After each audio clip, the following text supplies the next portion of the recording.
Our next guest is the Gold Star father of 20-year-old Lance Corporal Jared Schmitz. He'd only been in Afghanistan for 2 weeks when he was killed that day. Joining us now, Mark Schmitz. Mark, thanks for being here. First, on this tragic anniversary, share with our audience just a message of your son. Jared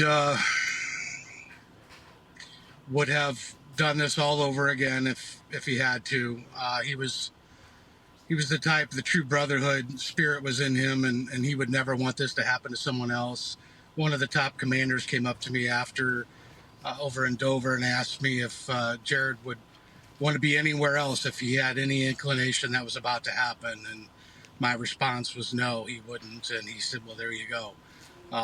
It made sense, you know, that Jared cared about everybody, and especially his brothers and sisters in the Corps. So he's just an amazing young man, and his life was taken way too soon. Exactly the kind of patriot we honor and need in our country.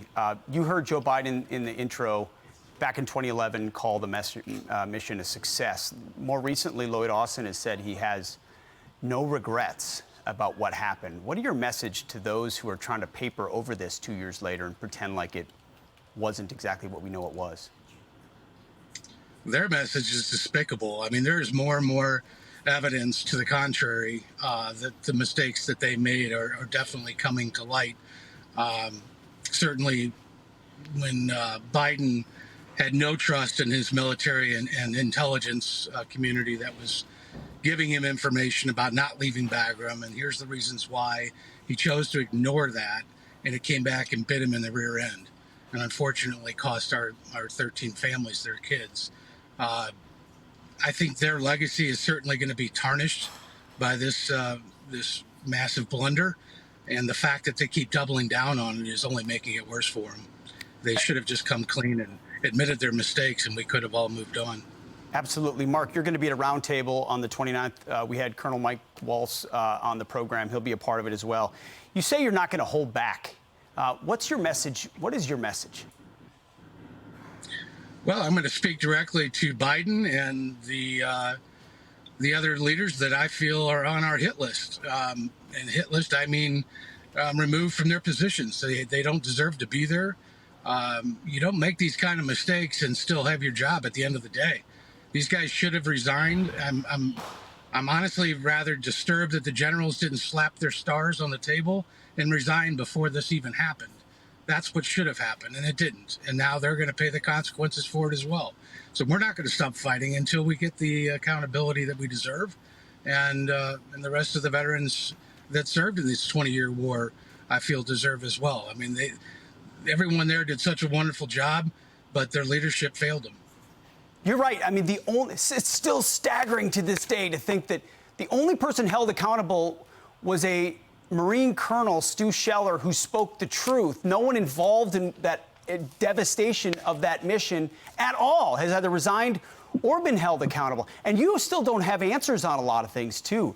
Right, Mark? Like, what questions do you still have?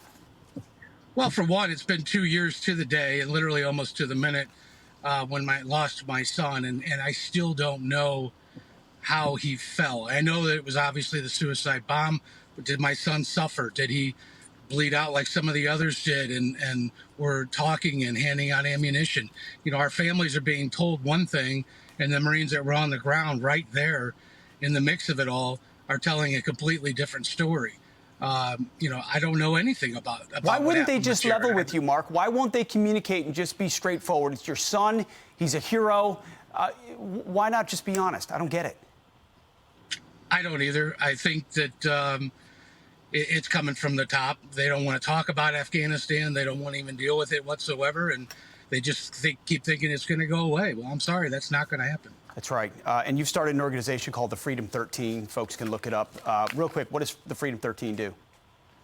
We'll be building recreational retreat camps around the country on 100 acres of land for veterans to use, similar to an Airbnb, but for vets only and free of charge to them. So it's thefreedom13.org.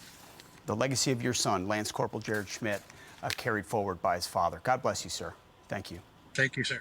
I'm Steve Doocy. I'm Brian Kilmeade. And I'm Ainsley Earhart. And click here to subscribe to the Fox News YouTube page to catch our hottest interviews and most compelling analysis.